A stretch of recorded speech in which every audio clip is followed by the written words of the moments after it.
is storytelling? Well, what is storytelling and what is important?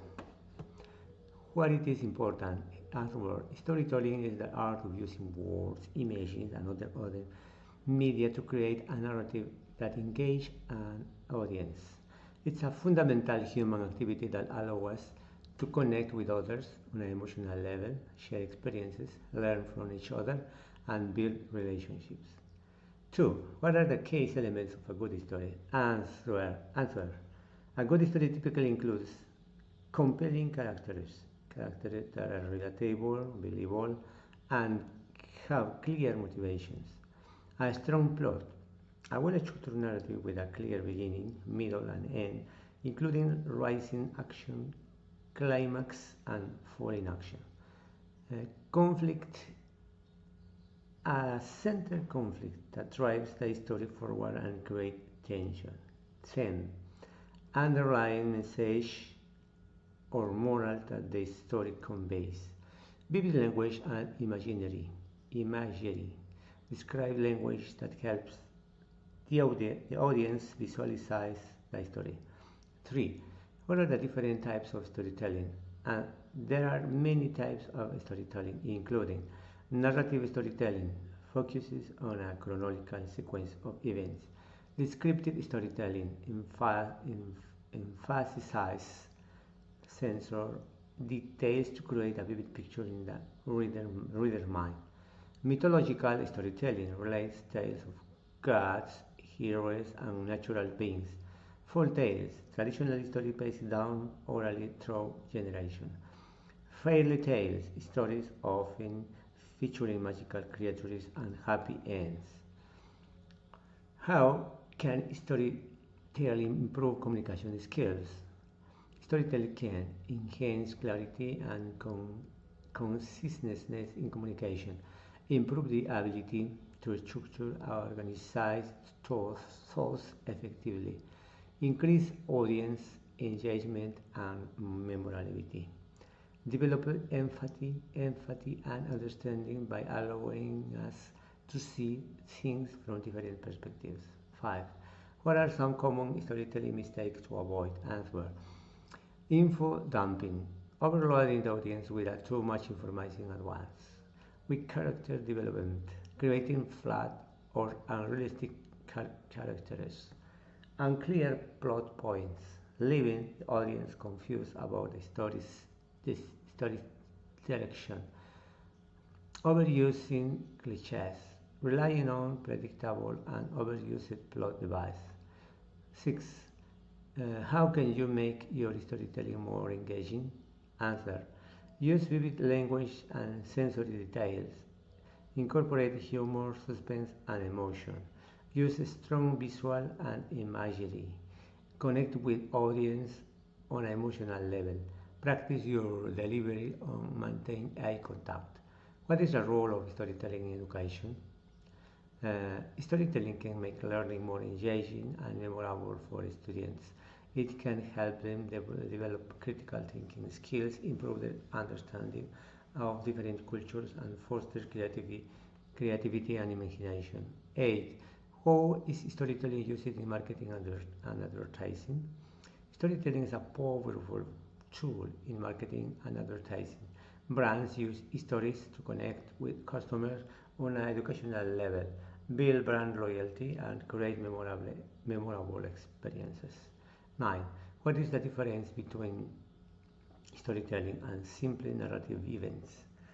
Narrative events focuses on simply recounting a series of events, while storytelling involves crafting a narrative that is engaging, emotionally resonant, and meaningful. Storytelling adds a layer of creativity, interpretation, and emotional depth to the simple recounting of facts. How can you improve your storytelling skills? Read widely and analyze the storytelling techniques of your favorite authors. Practice telling stories to others and get feedback. Attend storytelling workshops or classes. Observe and learn from skilled storytellers.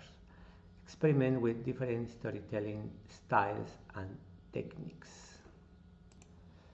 the script that follows a good storytelling. I can find any scripts that follow a good storytelling, but here are some guidelines to writing a good script. Know your audience. Who are you writing for? What are their interests? What is their level of knowledge about the subject matter? Develop a strong story. Your script should have a clear beginning, middle, and end. It should also have a central conflict that drives the story forward. Create valuable characters. The characters should be well developed and relatable. They should have clear motivation and goals. Use strong dialogue. Your dialogue should be natural and believable. It should also move the story forward. Use vivid description. Your description should help the audience to visualize the story. Revise and edit your script. Once you have written your script, take the time to revise and edit it. This helps you to make sure that your script is clear, concise, and effective. Here are some additional tips for writing a good script. Start with a strong hook. The first few lines of your script are crucial for grabbing the audience attention. Use suspense and humor. Suspense and humor can make your script more engaging.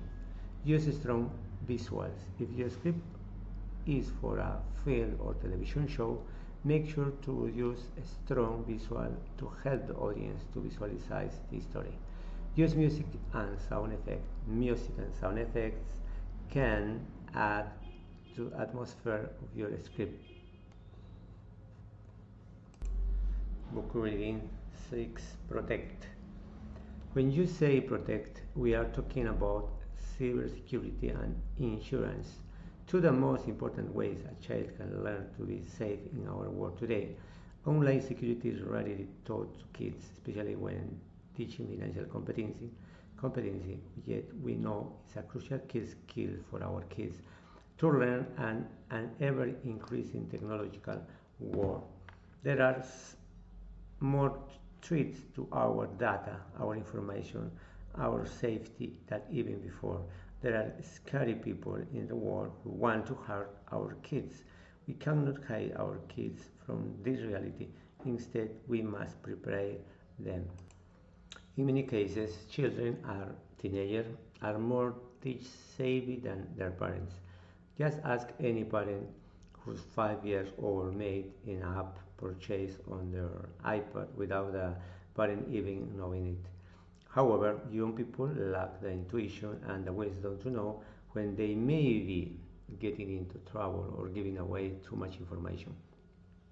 The goal here is to always keep the conversation open and let the topic of safety evolve over time. Kids are receiving their first smartphone earlier and earlier, with more than 70% of 11 years old kids now having their own smartphone. We have chosen not to giving our kids their own phones until well after puberty. We have structured rules in our house about limiting screen time and putting phones in the basket and dinner time for the night.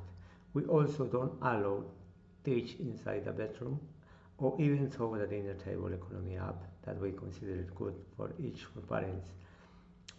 In our house, we allow only a limited amount of play time per day per kid, and the child doesn't need their own devices to use it. Online protection. The value creation kid knows how to safeguard themselves from risk and danger, both online and in the real world. They know how to protect themselves and their information from online threats and unknown problems that may come up. We have an entire level of games teaching kids and teams to protect themselves online. Here are main issues that we address. Password. Passwords. We want to kids to know how important it is to keep your password strong and safe. Passwords are like underwear. Don't let people see them, change them often, and never share them with a stranger. One of the challenges in the game is to have them download a VPN password manager to keep their password safe and generate new passwords every few months. Data. We teach kids all the types of data that they have that are valuable to someone else. That's why those people may want to have them to get this information. We teach them why it's important not to give their data to anyone without approval for their parents. We teach the most valuable data that can be stolen and of the price of that data to others, such as addresses, emails, cell numbers, health data, social security numbers, etc. Permanence. What they say online remains there forever. It's there all for to see, even their parents, future spouses and kids, future employers, and every else. We teach them about cyberbullying and the problems that arise, and to use care from talking to others online. And we especially teach them to never give out private photos of themselves to anyone, no matter who they think that person is. This, their risk photos could be screenshotted and used for blackmail, catfishing, catfishing, phishing. You never know who is on the other end of a social media account or an email or even a text. A person could make you think they are a friend or a pretty girl at school, but they could be a 60-year-old guy in this basement tricking you. No judgment. Encourage your kids to tell you or other adult if someone tricks them, blackmails them online, and tries to extort them. This is the biggest one way that a predator or dangerous person will harm your kids. They will create a fake account of a young, beautiful person and trick them into giving photos or information and use it to mm, blackmail them blackmail them into meeting in person or giving other information. I'll send this to your parents and every you knows unless you meet me at this location tomorrow at 4 p.m. by yourself. It's common use. Kids must know that there will never be any judgment if they tell an adult when they are in a scary or embarrassing situation. Hackers and trackers. We teach kids the top 10 ways they can be hacked, scammed, or tricked online so that they can be aware of potential danger for the future. In the future, cybersecurity is one of the most undevelopable skills we can teach our children at home. And with new advances in machine learning, artificial intelligence, and quantum computing, the need to protect your online reputation has never been higher. The stakes are high, and you usually don't know about the problem until it's too late. The key is to keep an open conversation going with your kids, and our goal in the new table is to set up those conversations. You should also consider teaching this to their grandparents.